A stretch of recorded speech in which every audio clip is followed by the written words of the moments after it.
This weekend's Aviva London Grand Prix, and it is of course the final Samsung Diamond League meeting before the World Championships in Daegu at the end of this month. So we really will be seeing the best in the world coming to their season's peak this weekend. It is also the only Diamond League meeting that takes place over two full sessions, and so as a result we'd like to think that we've got the strongest lineup of athletes seen anywhere in the world so far this year. Our press conference this morning certainly backs that up. Truly world-class athletes from right across the globe. We've got two current World Championships in 800-metre man, David Rudisha, and also Robles from Cuba. We have the fastest man and woman over the sprint hurdles this year in David Oliver, and also Sally Pearson from Australia. We've got the fastest man over 100 metres in Asafa Powell from Jamaica, of course. And at the other end of the distance scale, we've got a Brit in Farah, who is quickest over 5,000 and 10,000 metres. So plenty to talk about. The usual format for this press conference, we'll do a few questions from the top table to kick things off. We'll then break and do broadcast ones-to-ones and a couple of select written media huddles. Broadcast we'll do in the room next door, written we'll do through here. We are, given the size of the turnout here today, we are a little bit pushed for time. So if I can ask you to get as much as you can from this first top table session, and we'll facilitate as much as we can in terms of broadcast one-to-ones. Please do be patient, and I'm sure we'll make sure you get everybody that you want to speak with. A few questions for me to start things off, and if I can start with you, Sally. The last time you competed here in the UK, you set a PB and a season's lead at the Aviva Birmingham Grand Prix. So looking forward to competing in Britain again. Yeah, always look forward to running in England. My family lives here, so it kind of feels like a second home to me.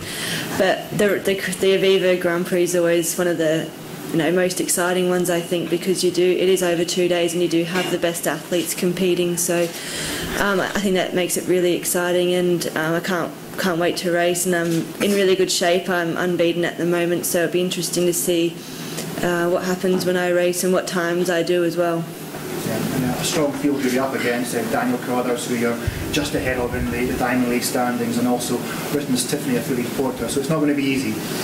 No, it's never easy when it comes to hurdles. We're always just a couple of hundredths of a second apart from each other, so it's going to be interesting. With hurdles anything can happen, but hopefully I'm the best on the day and I come home with the win. Looking ahead to those World Championships in Daegu, the last World Championships you had some injury problems going into them and finished in 5th. Do you feel you're in this sort of shape now to come out and top this time around? Well, I definitely am in shape, and I've consistently stayed on track with no injuries, touch wood, as yet. But I've still got 4 weeks to go till I race at the World Championships, and it's just a matter of who's the best on the day, and hopefully that's me. Excellent. Deron, moving on to you. On Friday night you'll be of course facing the man next to you here, David Oliver. How much do you enjoy competing against him?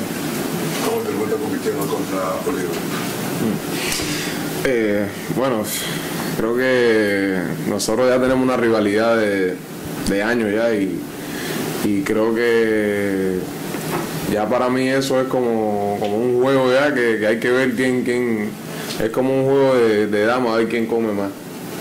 So they've had a rivalry for a number of years now, and that was just a game to see who's going to be the best on this particular evening.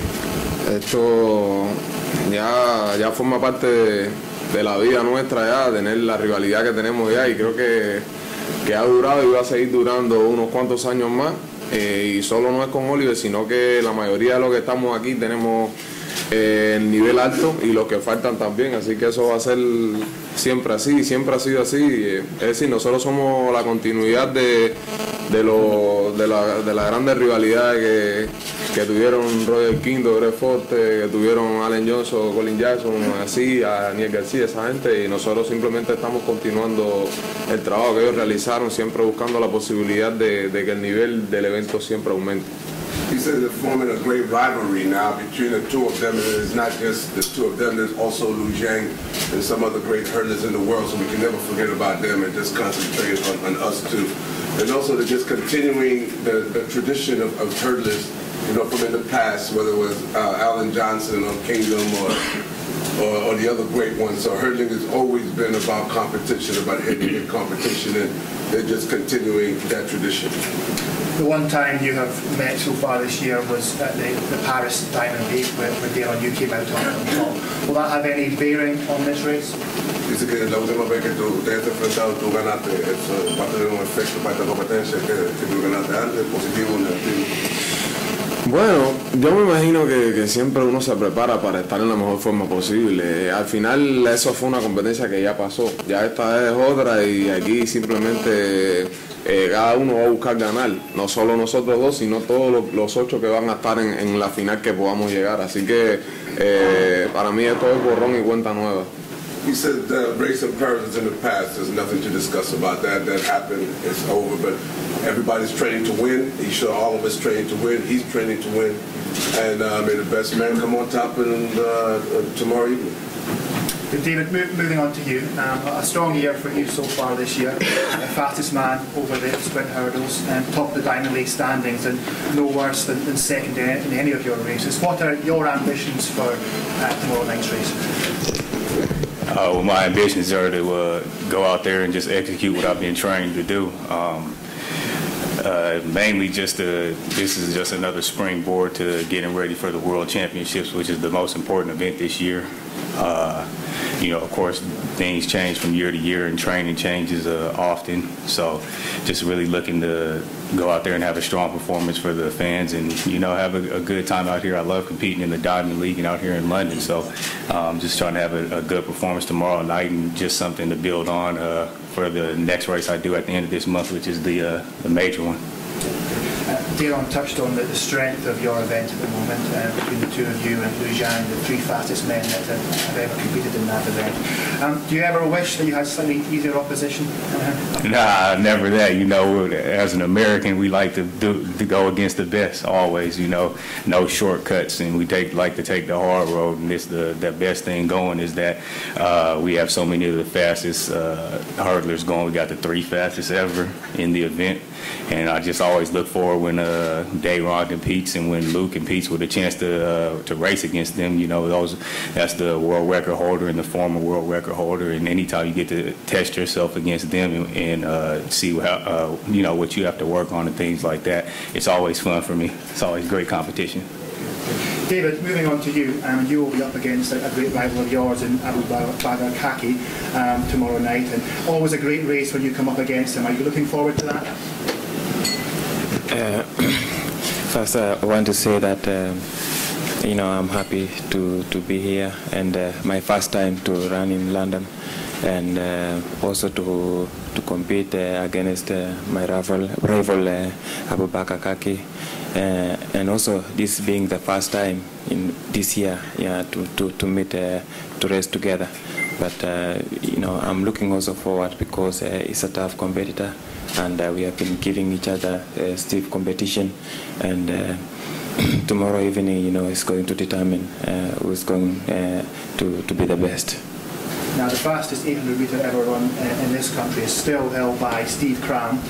He ran that back in the Commonwealth Games in Edinburgh in 1986 at 1:43.22. Is that a time that you think could be within your sights this weekend?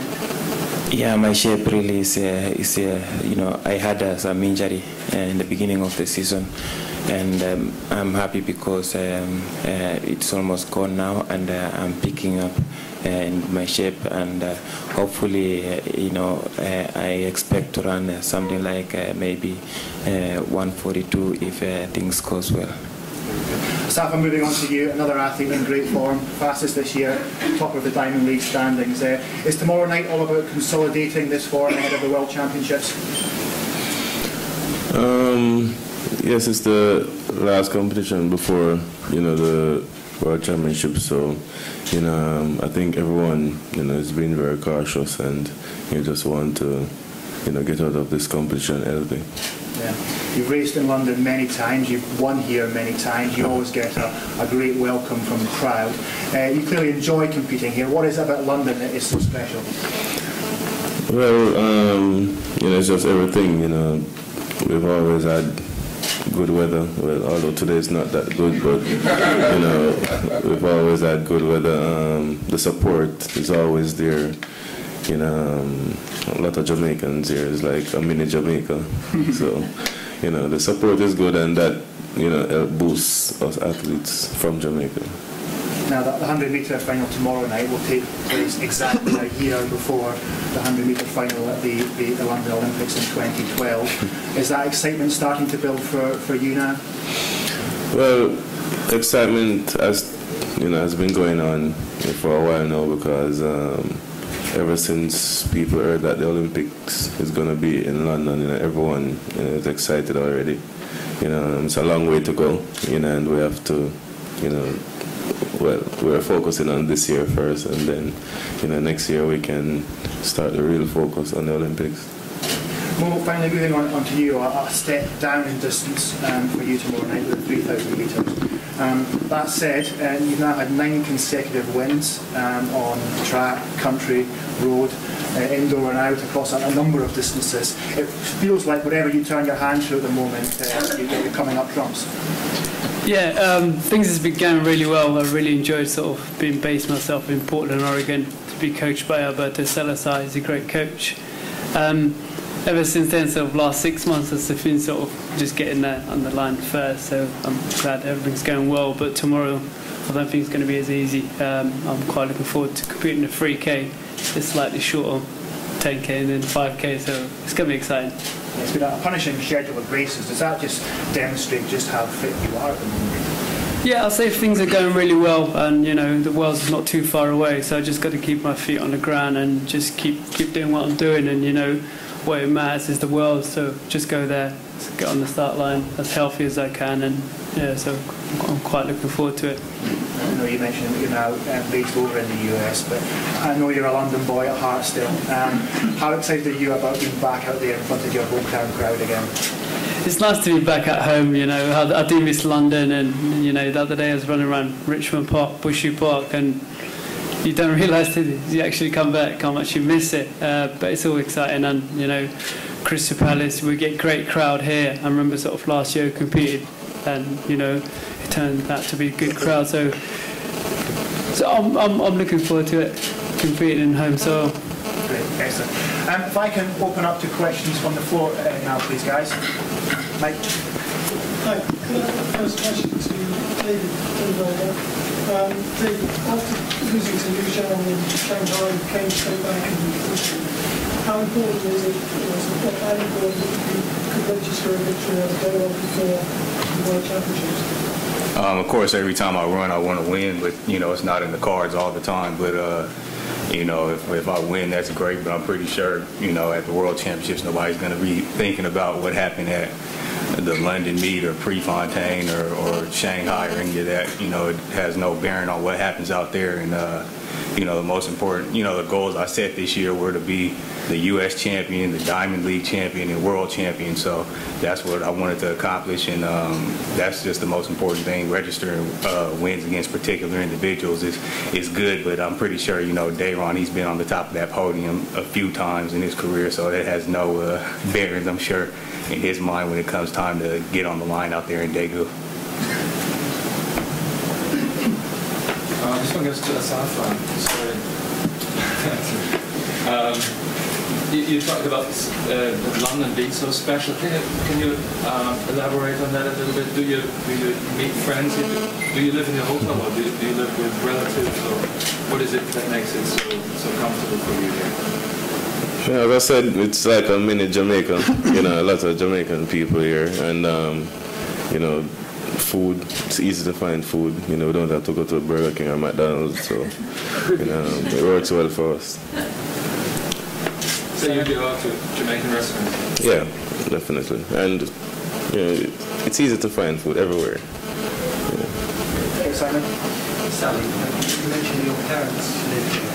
Where do they live and what circumstances? Oh, my parents don't live here. My family does. All my mum's side lives over here. She has 4 sisters and all my cousins as well. So they live down in Kent. Is she British? Yeah. Have you found your passport? I'm not English, I'm Australian. I'm always going to be Australian.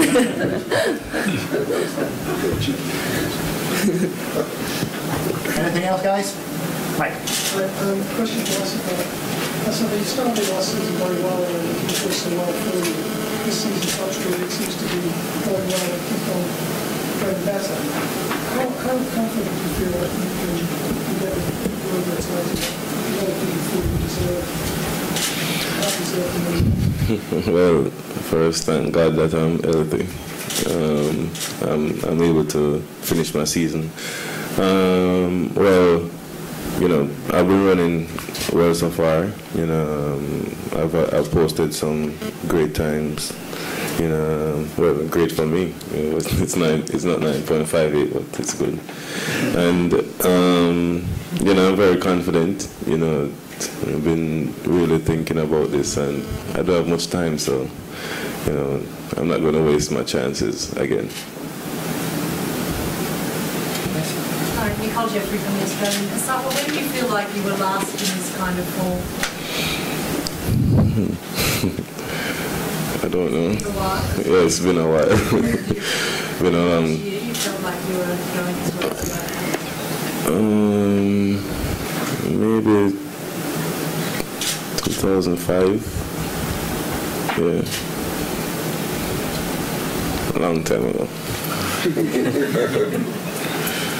Gentleman at the back here. It's true that when it is Peter, he said BBC and Sons, things did go very well for you in Bali 2009. It's coming up later this month.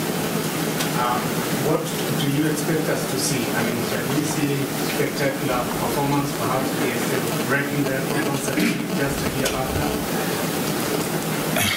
I want to say that, you know, in 2009 in Bali, I think the weather really affected me because before even we started our warm-up, that is when it started raining heavily, and I think things didn't go well for me because I felt like I was not. I didn't do a good warm-up like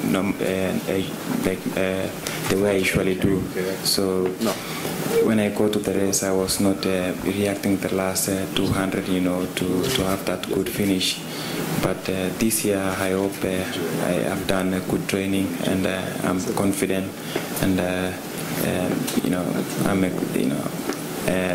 I'm really focused to see that I also get that title. Because so far I've been running well in the previous year, but I still don't have any title, world title.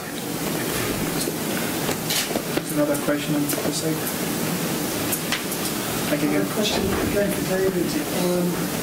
That race against Oslo last year was one of the best races we've seen for a long time. Do you feel that the two of you being so good together can actually raise both of you higher faster than if it's just one of them? Can you help each other to go faster, both of you? Yeah, you know, racing with Kaki, you know, it's not, you know, it's not easy because sometimes also you know, he wants to win and I want to win, so that's another pressure, and I find it sometimes difficult, you know, to run fast when you still have some pressure of winning. That is why, you know, in my first race I try to, you know, to do it with my pacemaker so that I can just concentrate on running fast. But when we are together, there is also that pressure that you feel, you know, if I run fast, you don't know the last 200, the last 100, if it might come. But we have been running well, and we have been pushing each other. I remember in Oslo it was really tough, you know, running against Kaki. It was great. So I think we are going to run fast, but it sometimes depends, because running fast in 800, especially when you want to break the world record and that, it's a little bit different because, you know, you have to discard with the pace setting and everything has to go right. Thank you. Can I just ask, you're very, very close to punching 131. Is that something in your mind, future target for you? Do you feel you can get faster than that, faster than that? Yeah, you know, I'm still training very hard. I don't want to stop from there, and I'm focused to see that maybe in the future I also try to run under 141. But at the moment I'm focused, to win the title. First step in Daegu, and then after that to focus on the 2012 Olympic. But I think I'm feeling my shape is coming great, and hopefully after the World Championship I might decide to push 1 or 2 races to see that if I can also perform like last year and also do better. Get about the front, and then we'll come to you, Rick, after that. This is a follow-up to Vivian. So do you train differently when you try to win a title, or when you try to break records? Really, there's no. I don't think the training is almost just the same, because the important thing is to be in good shape. But to run the World Championship, it depends now the way you polish your mental, the way the tactics, the way it's hard to explain, but when you get there, that is when you will now develop how to run, depending also with how the race will start. Yeah, it's a question from Mo. Well, there seems to be a bit of confusion after the weekend about what you're going to be doing in South Korea. You're quite about putting all your eggs in one basket. Can you just explain a bit more, or tell us what you might do? Yeah, I think I just got misquoted a little bit. I meant to say, look, I'm going to put all my eggs in one basket in terms of I would still like to be entered the 5K as well, but the 10K is before the 5K, and it's 25 laps around the track. So it just depends on how I come off, see how the legs feel, see the physios, get an ice bath, and then after that, if I feel good, then I'll come back and do the 5K. But I would just like to give 110% in the 10,000 and just don't even think about the 5K. And then once I finish the 10K, then start to think about it. It's a capacity crowd at Crystal Palace, and all of their crowd at the Olympics, subject to people being able to get there. So can you each say what difference it makes to you when you're running in front of a full stadium? All right, I go first. You answer the question first, maybe you and Sally answer. Okay. Probably enough.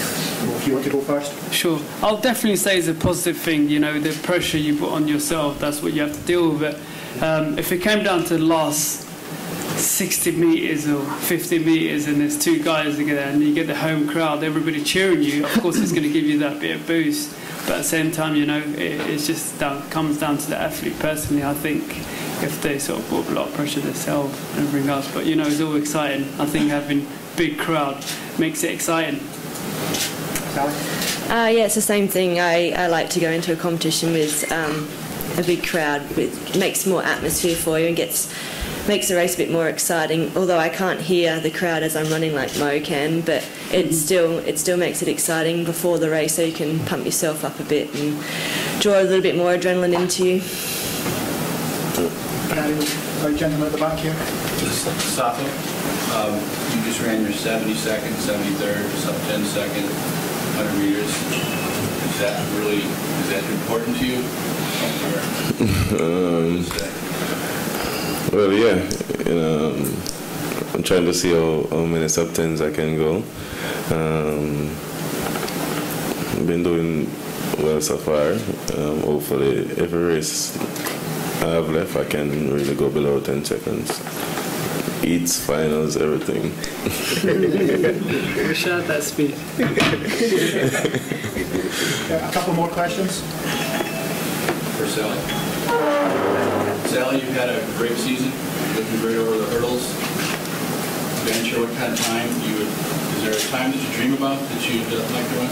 The time you dream about is always faster than your next race, so I hope to continually drop my times in every race, but that's not always the case. It's a matter of how you're feeling on the day, so times are really unpredictable. I go out more for the win because the win means more. And the last question? No, is it important for you to get to know the track and stadium before the Olympics? Will you plan to test there? Have you been there to have a look at the I went there about 2.5 years ago when they started to build. I haven't been there since it's been built. But it would be nice to go there to test the track, to see how it feels. I always like to do a couple of days before, just a couple of strides to just get feel of the track. And I think as an athlete, it's always nice to see where you're going to run. Okay, we'll break there.